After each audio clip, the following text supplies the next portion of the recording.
Welcome back, guys. This is Tough Choice. I am your host, Kazeem Rahman, on the hot seat today. It's been a while, but it's me. Yes, this is one of our deep dive episodes where we go through some would you rather questions, but we really take a deep look into the pros and cons of each. And we do some moral dilemmas and we do some what would you do's. Now, you all know the name of the game. It is Tough Choice. I must pick between the two choices. You get one pass, you get one pause. You must explain yourself. And let's begin. Let it begin. Let it begin. We usually don't do final choices on deep dives, if you're wondering. If you're new, because some people are new and they keep messaging and be like, why don't you have final choice in the deep dives? Well, that's not what we do here. But thank you. Would you rather be unable to distinguish between dreams and reality, or travel exclusively by horse-drawn carriage? Oof. Listen, I'm going to have to do these horses. It doesn't say how many horses. All right, pros and cons. If you're unable to distinguish between dreams and reality, right? So in the sense that when you're dreaming, it feels like it's real, maybe. And then when it's reality, it feels like a dream, maybe. But I would train my brain. This is harder than I think. Would I be able to train my brain to make it seem like I'm always taking things like it's reality, even though I might wake up in 5 minutes? You know? I don't know. Horse-drawn carriage is hard because I can only go into the North America, maybe South America. I would have to go through Panama. That's a lot. Exclusively through horse-drawn carriage. I mean, I can use the HOV lane. It's a lot of them. I don't know. I'm going to go ahead and try out the dreams and reality thing because horse-drawn carriage just seems too weird for me. It seems too weird for me, but I don't know exactly what the dreams and reality thing is going to mean, but horse-drawn carriage seems too extra. Right? Because I'm thinking I'm a stand-up comic. So if I have to travel like from LA to like El Paso, I gotta do horse-drawn carriage, right? From LA, what if I have to go to Boston? What if I have to go to New York? What if I have to hop on a quick flight to Houston, right? Horse-drawn carriage. That's a couple days. That's not even, at least with a car, with a car from LA to El Paso, like 15 hours. With a horse-drawn carriage from LA to El Paso, man, that'd be a day and a half maybe, And that's if the horse-drawn carriage is like running hard or whatever. I don't know what it gallops, if they gallop hard. Would you rather be unable to chew with your mouth closed, or have each new day be slightly more boring than the last? Ooh. Mouth closed all day. No. Each new day, I'm going to read this again because some of you are probably thinking, why would you want to chew with your mouth open? Have each new day be slightly more boring than the last. More boring. No, you don't want that kind of life. Also, chewing with my mouth open is stupid and it looks weird, but no one's looking at you like that though. I know if you're younger, you think people are looking at you, but when you reach an age, I'm 31, going on 32, at a certain age, you realize no one's looking at you. Not a single person in this world is looking at you. So if you're chewing with your mouth open, it ain't that deep. Right? It really isn't that deep. And also slightly more boring. Each day I wake up. Right now I wake up, I go to my desk and I get on my computer and I work. So you're telling me more boring than that? Nah. Couldn't do it. Would you rather permanently sound like Donald Duck or give up all forms of potato? I don't know why I said potato like potato, but I like saying it like it's tongue twister. I like saying it like it's supposed to be pronounced. Potato. Permanently sound like Donald Duck or give up all forms of potato. Damn. No one wants to sound like Donald Duck. Donald Duck is the Donald Duck. Donald Duck is that. Which one's Donald Duck? Oh no, that's Daffy Duck. Daffy Duck is the squeaky squeaky. Donald Duck isn't that bad. Which I don't know which one's Daffy or Donald, but I want to sound. There's a black one, and then there's a one that's like on the Mickey Mouse thing. I'm gonna look it up. Which one? Okay, if I give up all forms of potato, we're talking French fries. We're talking, oh snap. Okay, now I looked up Donald Duck. Yeah, no one wants to. Daffy Duck is the black one. Daffy Duck is the Looney Tunes one. Donald Duck is the Disney one. And no one wants to sound like Donald Duck. At the same time, when you're saying give up all forms of potato, here's what I'm thinking. French fries, I can do without them. Hash browns, I can probably do without them. Potatoes au gratin, I don't even know what that is. You know what I mean? Like baked potato, I'm from the South, so it's different. It's different. Baked potatoes from the South are a little different here. You know, I don't know. Tater tots though, listen, tater tots, I need tater tots in my life. I can't go without tater tots. French fries, I can go without them. Tater tots, I can't go without them. What about sweet potato fries? And I know some people are like, oh, well, sweet potatoes are technically yams. Bitch, you know what I mean. You know exactly what I mean, all right? All forms of potato. Potatoes and sweet potatoes. Mashed potato? I don't care for mashed potatoes. Now I'm thinking about it. I really don't care about mashed potatoes, but I need tater tots. Damn. But no one wants to sound like Donald Duck. No one is going to want to be your friend if you sound like Donald Duck. Right? Donald Duck's all friends are all Disney characters. Don't you think he wants to branch out a little bit? You know what I mean? But he sounds like that. No one wants to hang around someone that sounds like that. So I'm going to have to give up all forms of potato. I'm like really upset. I shouldn't be this upset about a fake question that I wrote myself, but all forms of potato, I'm going to have to choose that because you shouldn't want to sound like Donald Duck. I didn't like that question. We're going to move on to some moral dilemmas.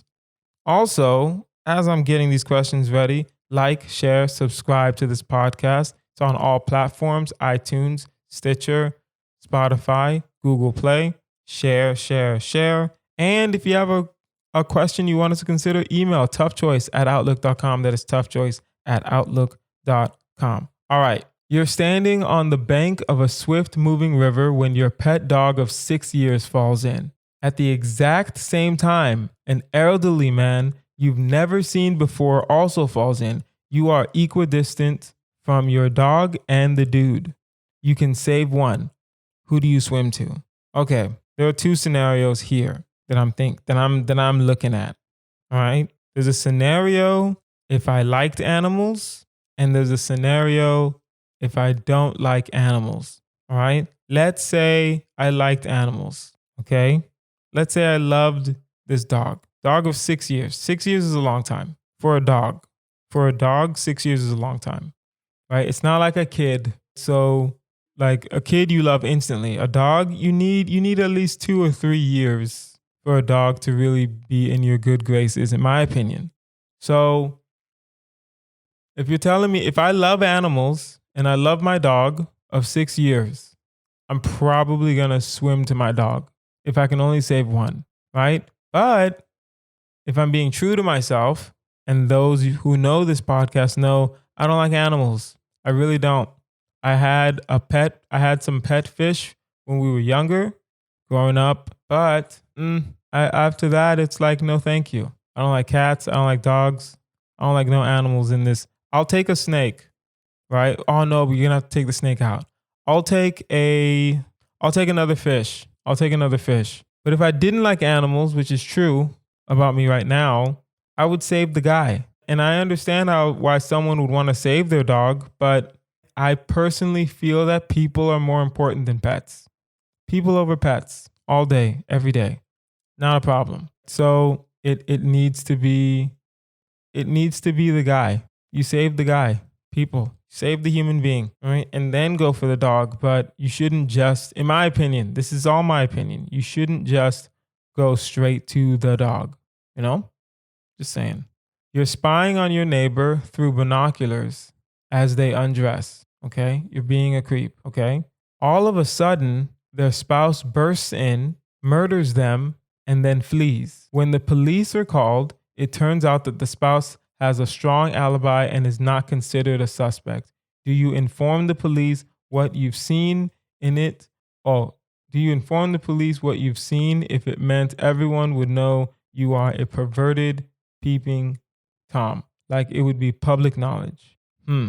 This is hard only because listen, guys, there are rules to this podcast, right? One rule is, of course, short term over long term. Second rule is, of course, you can be shallow, you can be materialistic, you may not be both. But the unknown third rule is this: protect your reputation. That's it. Protect your reputation. I will say this.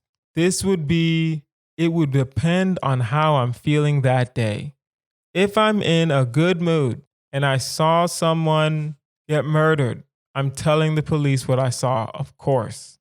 But if I'm in a not good mood, I don't know what I would do. I would ask more questions. You know what I mean? I would ask so many more questions to get a full example of what's going on in that apartment. What if she wanted that to die? I don't know. I don't know why that's such a stupid question. But I can't. I gotta tell the police. I'll tell the police.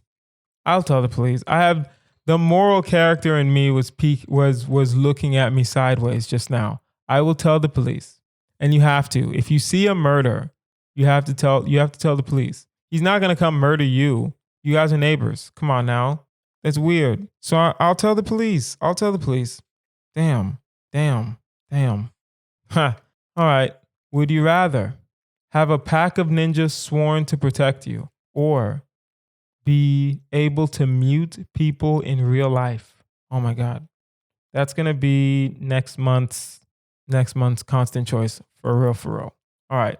Have a pack of ninjas sworn to protect you, or be able to mute people in real life. Listen, hear me out. Pack of ninjas sworn to protect you.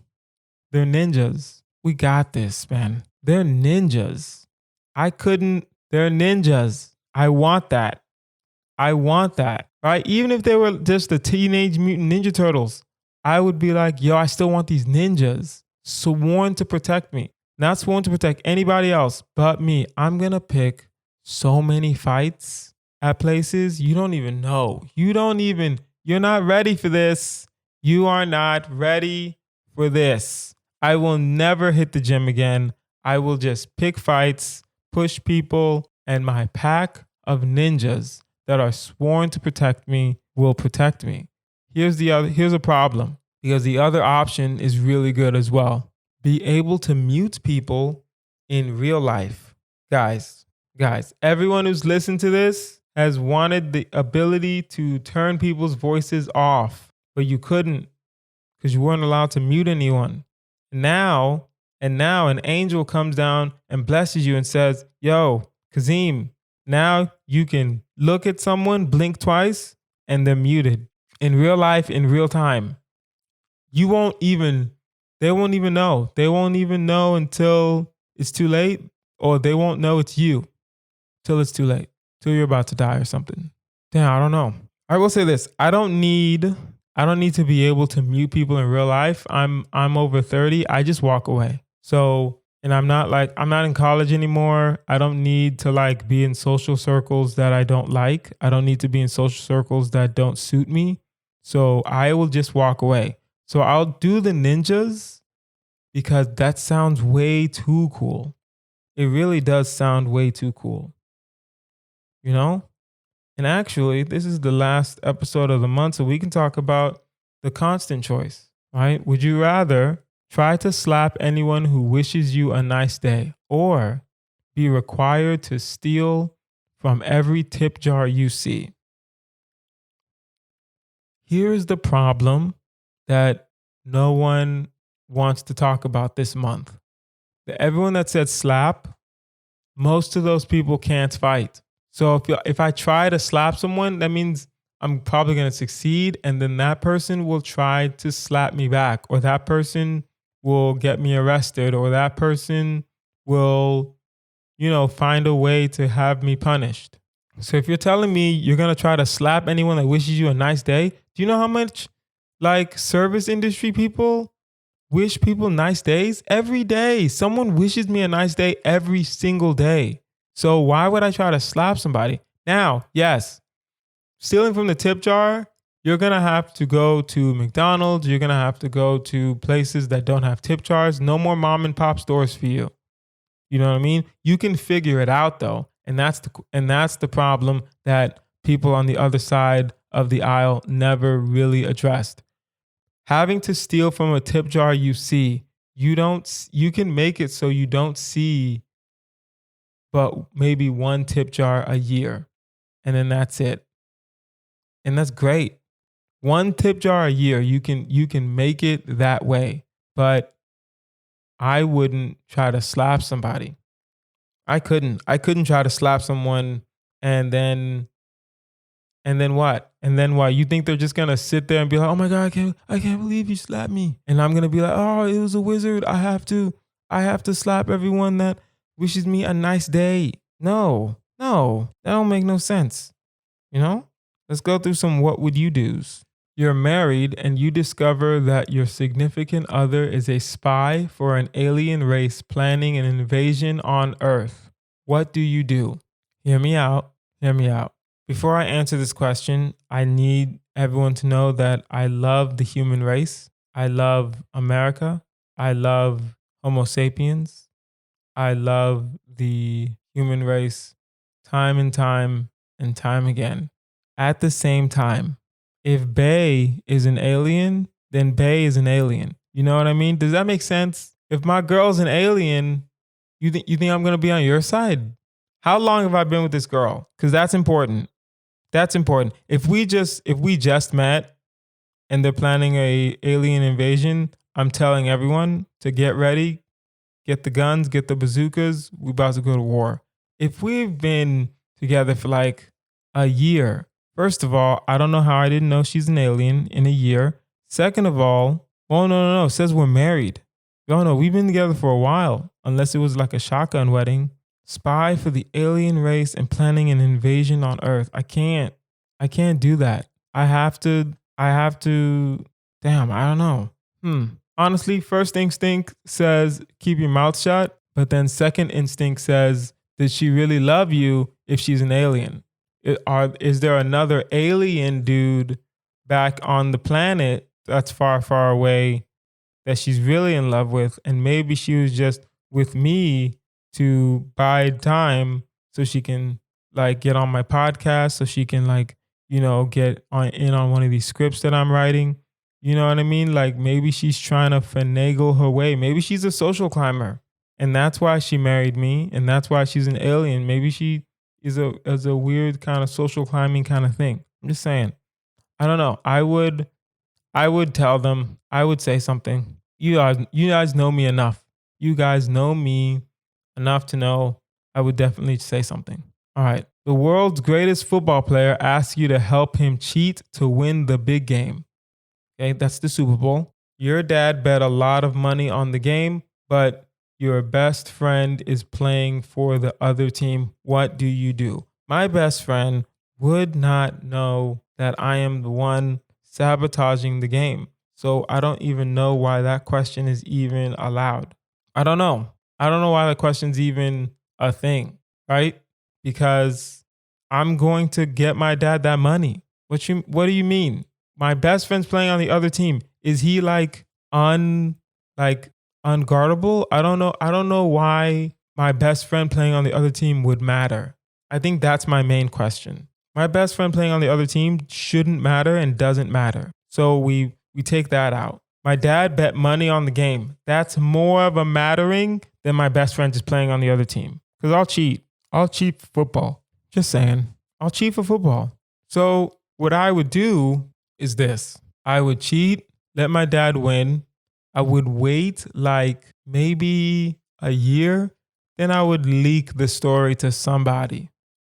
Let him have his W, let him have his money. I would leak the story to somebody and we'll figure it out from there.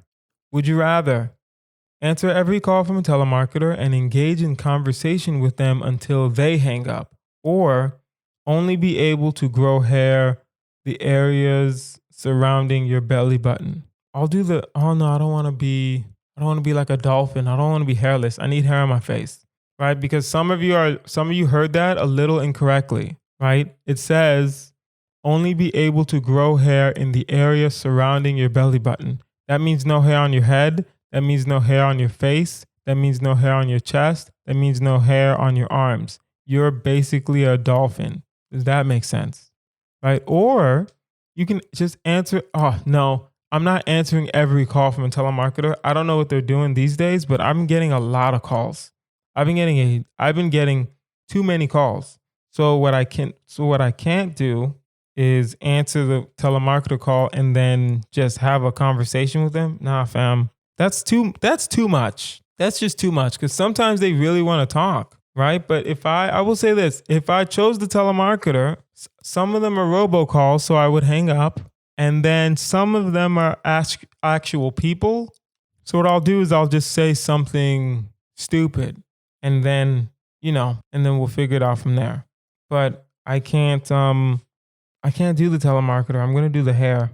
No, I'm not. I'm going to do the telemarketer and then figure it out from there. I keep forgetting the hair is no hair on your face and no hair on your head. I can't live that way. You can do what you want, but I can't live that way. Okay. A circus clown is elected mayor of the city. His opponent was one of the worst people on the planet. The clown is doing a great job, but he cheated to win. What do you do? What I'm going to do is follow my mottos of life. The Kazeem mottos of life are: 1, drink a lot of water. 2, exercise every day. 3, mind your own goddamn business. And that's what I'm going to do. I'm going to mind my own business. The clown apparently is doing an amazing job. And you're telling me I'm supposed to say something because he cheated to win? No, it's politics, baby. Welcome to the world of politics. That's all I'm saying. I am not saying a thing about the circus clown cheating to win an election. You know why I'm not doing that? Because I believe in the political justice system. And that doesn't make any sense. But guess what? Who cares? Because I'm minding my business regardless. I'm never going to snitch on the clown. Why would I? Why? He's doing an amazing job. When he starts doing a bad job, that's when you start snitching. Of course, that's when you start snitching. But if he's doing an amazing job, let him live life, man. Let him live life. Guys, that is our episode. This has been Tough Choice with Kazeem Rahman. You can find me online at Kazeem Comedy. That's KAZEEM Comedy. Like, share, subscribe to this podcast. Share it with your friends. We're growing and we love it. And if you have a tough choice question or a marry, fuck, kill you want us to consider, email toughchoice@outlook.com. That is toughchoice@outlook.com. I've been Kazeem Rahman. You guys have been amazing. Bye.